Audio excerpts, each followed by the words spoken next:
prepared for my civil services, and very intelligently. This is what I do. That once I decided to do something, then I give everything. It was very hard for me, but somehow I appeared and I got into. But when you get a job, like you have to go. Right. So I didn't mind going to back to my home state. So I joined. The experience in the civil services was like, uh, honestly, I'll tell you that I was never bored in the administration. Administration avenue was so wide.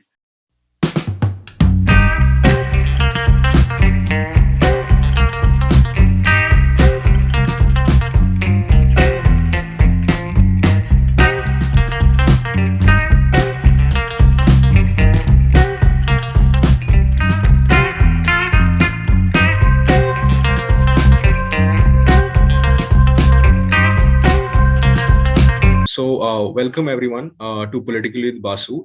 This episode, we have someone who has a very unique shift from the world of district administration to the world of academics.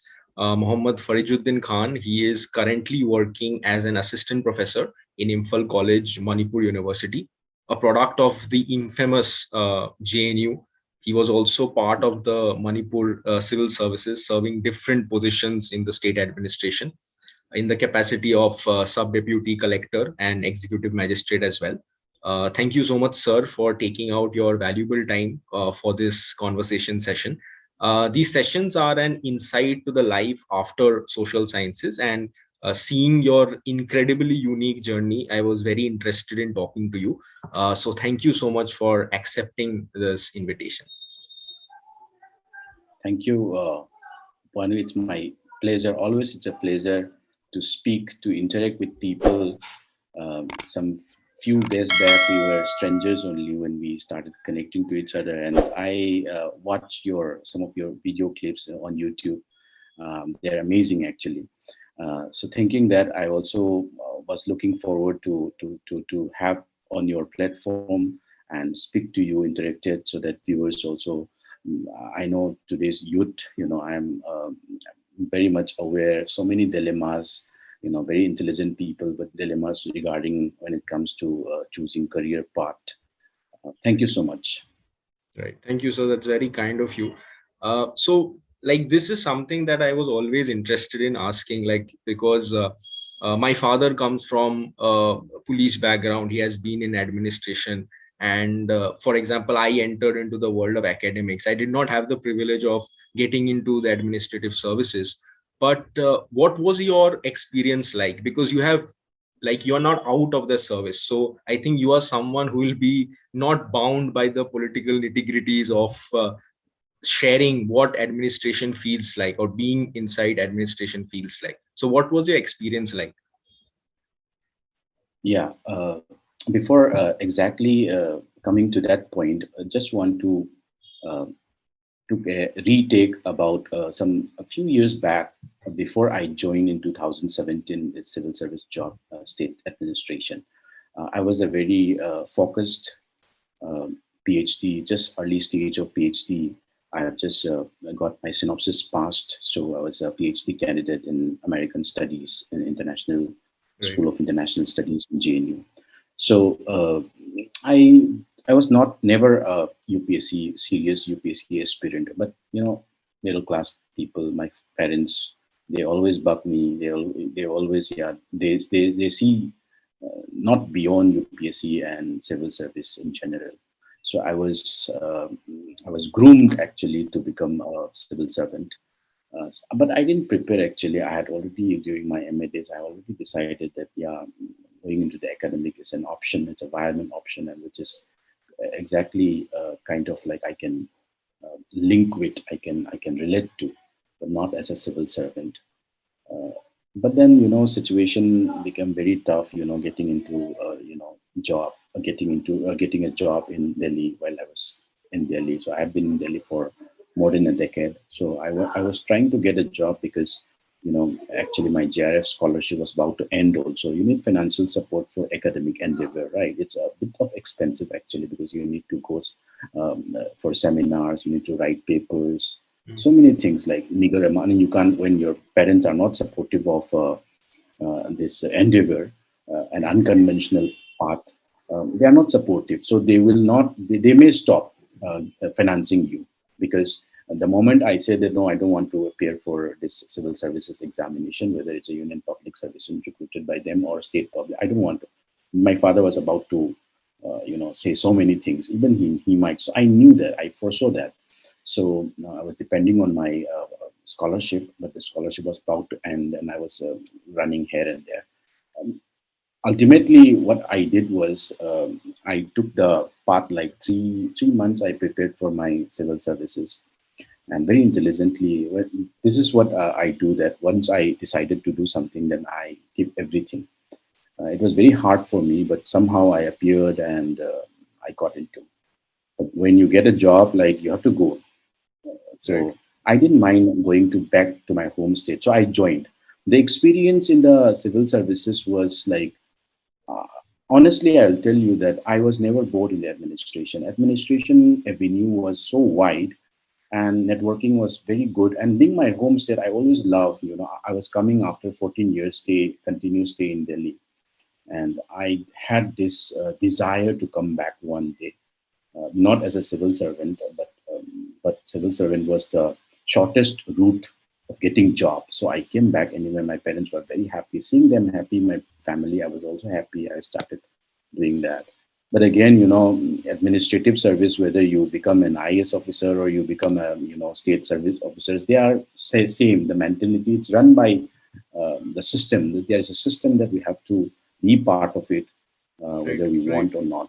So I realized that that being a graduate from JNU or something, there are slightly differences or opinions, but I was not having problem of coping up with the system. What I faced difficulty was there was no kind of very streamlined kind of rule in the administration that you have to run around so many things, and less of merit-based kind of reprisal system in that. Something that being studied, being stayed residing in metropolitan cities, it was a bit of like out of uh, out of my type. But I fortunately in the same year I joined in 2017, I also appeared for this assistant professor recruited by the commission. So I Right. topped Right. Right. in political science. Somehow, like I decided, I gave 2 years time because I was already in the service, and my parents have they didn't let me resign or some technical resignation and join the assistant professorship. So I took time. So, but within that 2 years, I shifted to assistant professor, that is academy, and I'm very very happy. And I don't mind people, young people going for administrative job. Young people, talented people need to be in India's administration to overhaul the system. But I would also say that it is not the end of everybody's career. Everybody cannot become administrator. Everybody cannot become IS, IPS officer. Somebody has to be in. We have to be. We have to diversify our professional fields. That's what my experience has been. Right. Right. So, like, right now, you are like full fledged. You are a member, like a faculty in a government institution. So, what was the change like from like? Do you like? Did you have any experience teaching before, or how did you become interested in becoming a professor? Like, what was the decision like? Yeah. See, in JNU, the MA program was very rigorous, very, very rigorous. And we were groomed, we were taught by, very renowned professors, in India, in their own fields. So, uh, like I, for example, was belong to the School of International Studies, but Hmm. in one of the semesters, I can take paper from sociology that I can go to Right. another school like CPS, political science. Hmm. So we were trained by like professors who are part of the government, National Security Council, and all these things. And they're very humble.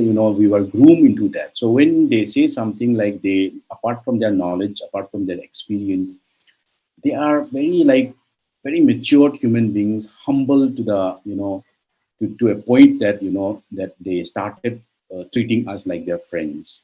So in JNU, like if we want, okay, they let us call professor instead of sir. So some of the professors they discourage calling sir. So you call it doctor or you call it professor.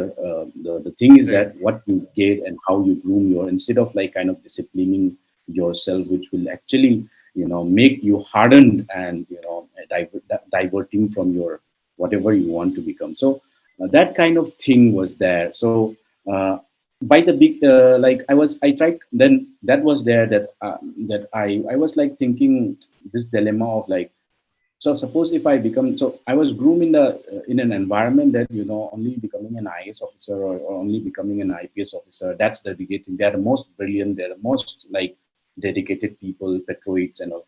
But JNU actually broke down piece by piece, and not discursively, but Right. voluntarily. They give the environment that, to choose whatever you feel like, to excel in whatever you feel without any discrimination. That Indian society in general has failed to do. Like they push people to become this thing. So JNU is something like, in my time, I'm talking about in my time. So these professors were my inspirations. They never judge the students that whether you want to become an IAS, whether you want to become, they never judge, but they give a perspective. So perspective making was one of them that they have trained me, apart from instilling a confidence in, gaining knowledges. So from that starting point, I started seeing myself as an academician, as a research scholar who would take, PhD and MPhil research as a serious business professionally. I was trained like that. But around after MPhil, around 2014-15, I started joining Delhi University School of Open Learning. So I was teaching as a guest faculty, Right. you know, Okay. uh, yeah. So I was a teacher before, at least for a semester or 2 semesters before, I entered PhD.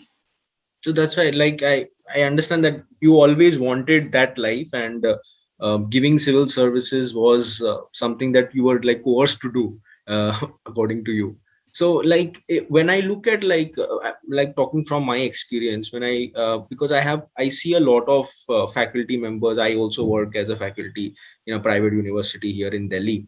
So I was also talking to some of my colleagues, and some of them, in a way, that they are dissatisfied with the kind of life, the academics. They envisioned it to be something that they saw in their universities when they saw these gods, and they are not getting what they actually saw in the classroom.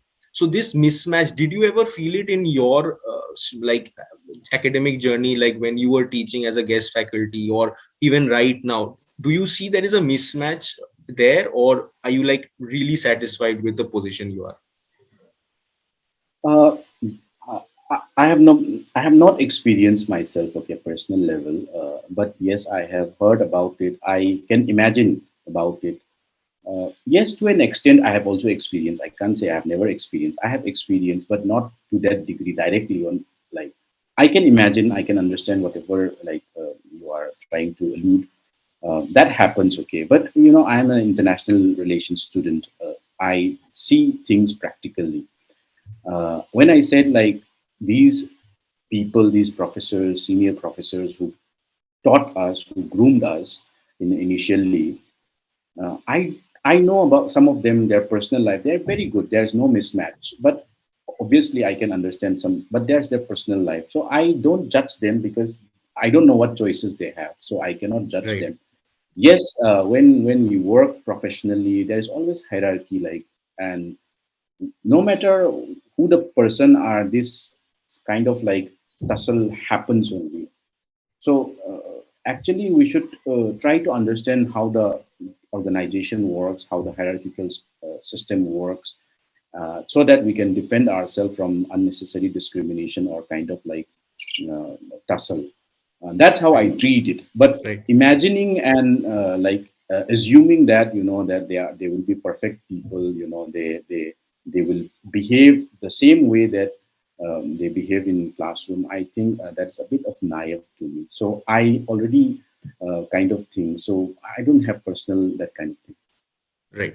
So when I talk to some of my students also, who are somewhat interested in pursuing this academic career, but as you said, that because of the magnitude of this journey, that you have to have. For example, right now, even if the UGC guidelines are that you don't need a PhD, but still we understand that it is required. If you want to call yourself a researcher, PhD is the way to go.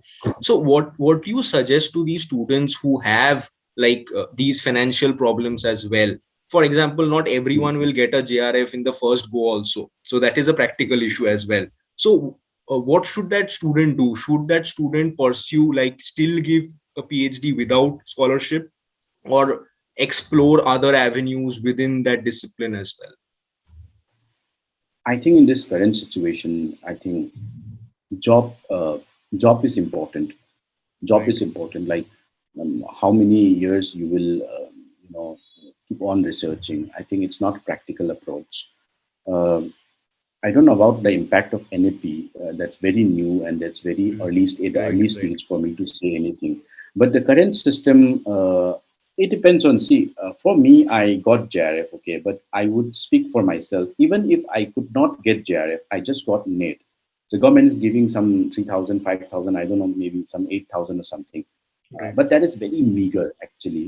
So that is also an important thing. And like in Delhi, I have experience also. You are in Delhi also. Like it is not fair actually. Like people don't recruit, based purely based on merit and all. There are lots of intricacies, interplays.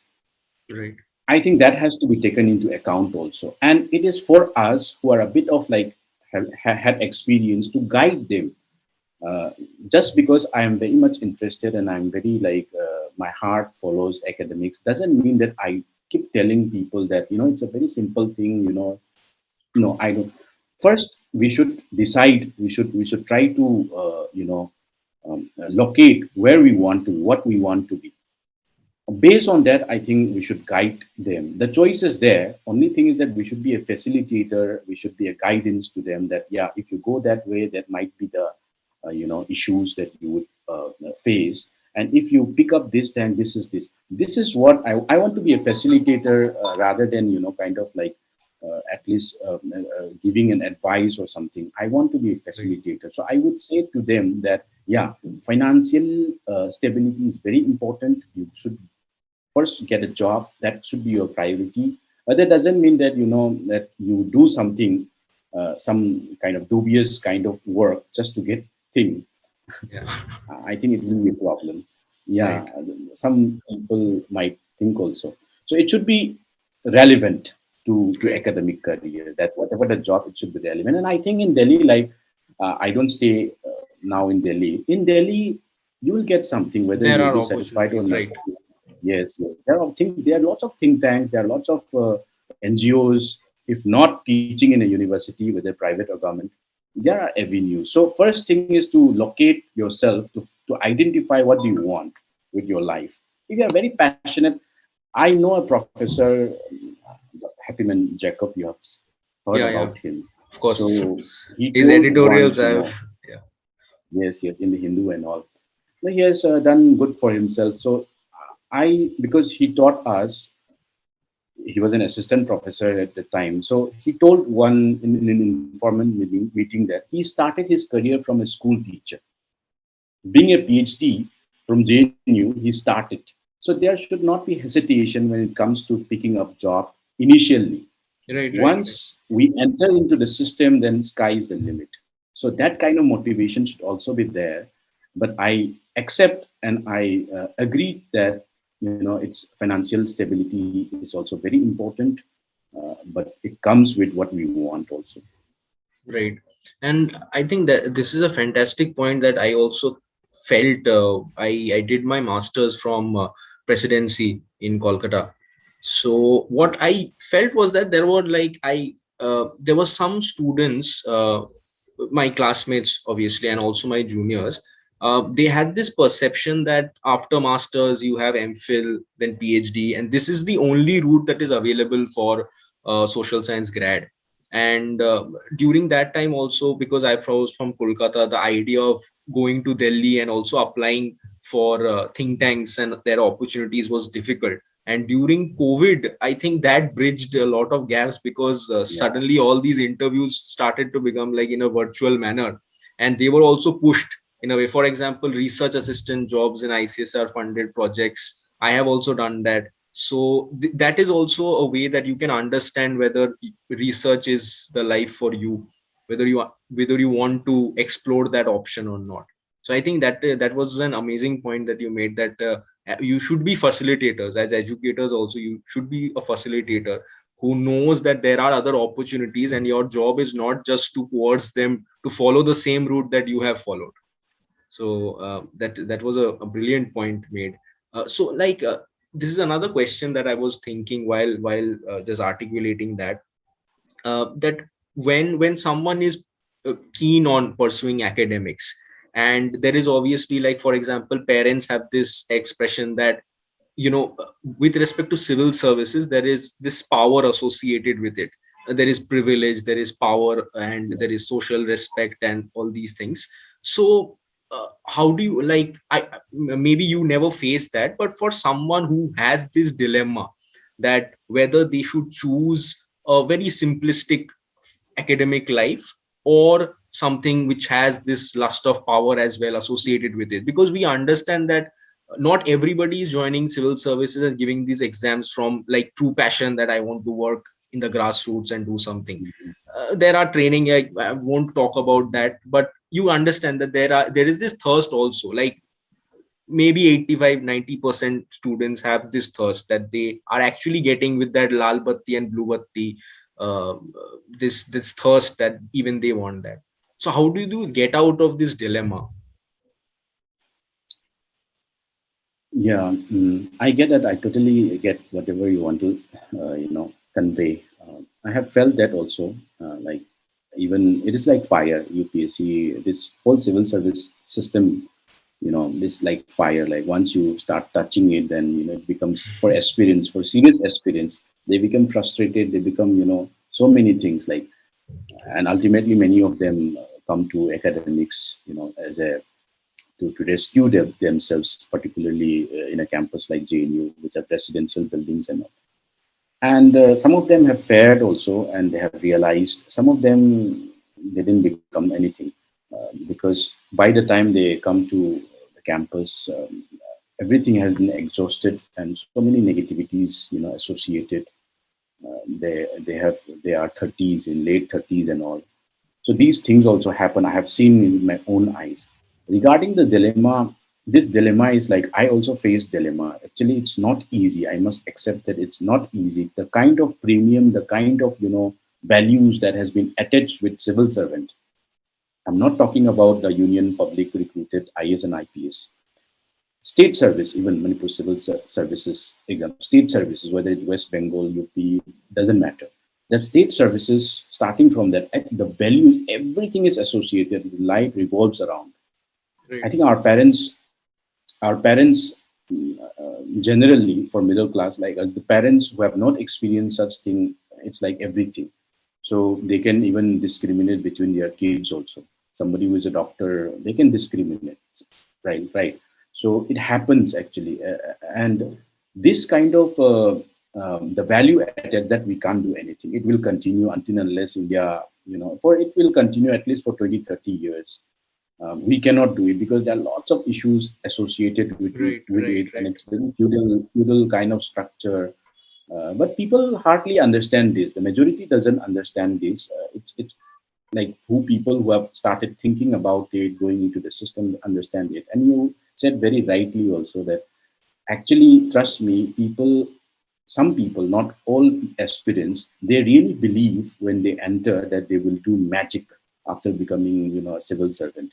They are in this kind of utopian dream world that they can do whatever. But the moment they realize, once 1 year into the system, 2 years into the system, and few months into the system from the training, they realize that nothing. It's nothing. The political parties. It is the political system that controls the thing, and bureaucracy is, like I said, it's a facilitator. They are implementer. Actually, they don't take decision. Also, it's the elected officials, elected representatives. They take the decisions, and its implementation is done by bureaucracy.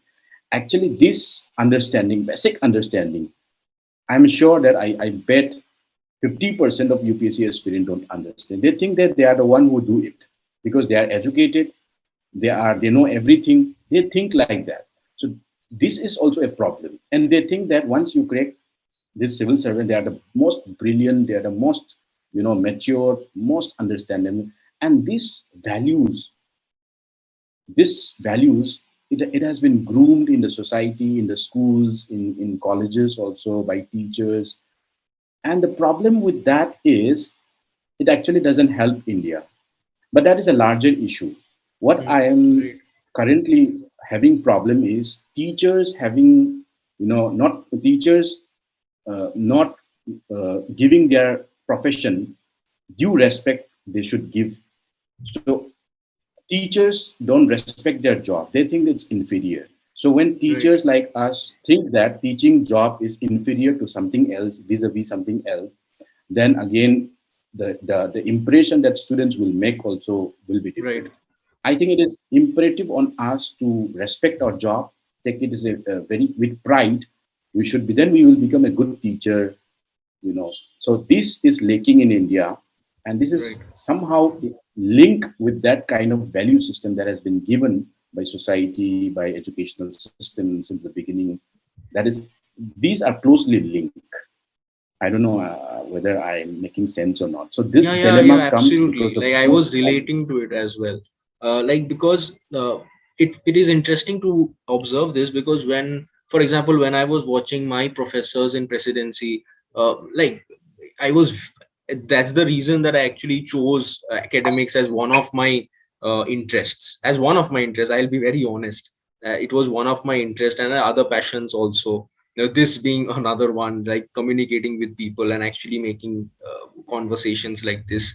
But I do realize that when I started teaching as a faculty, then I also realized that in this system, as you rightly said, that there are also people in this system who treats this job inferior, and which actually results in that, because at the end of the day you're communicating with the student, and if you are frustrated in this job, then especially teaching, if you are a frustrated teacher, you the uh, that permeability is next level. You cannot avoid that, and you have that student also gets that impression that this is not something I want to do.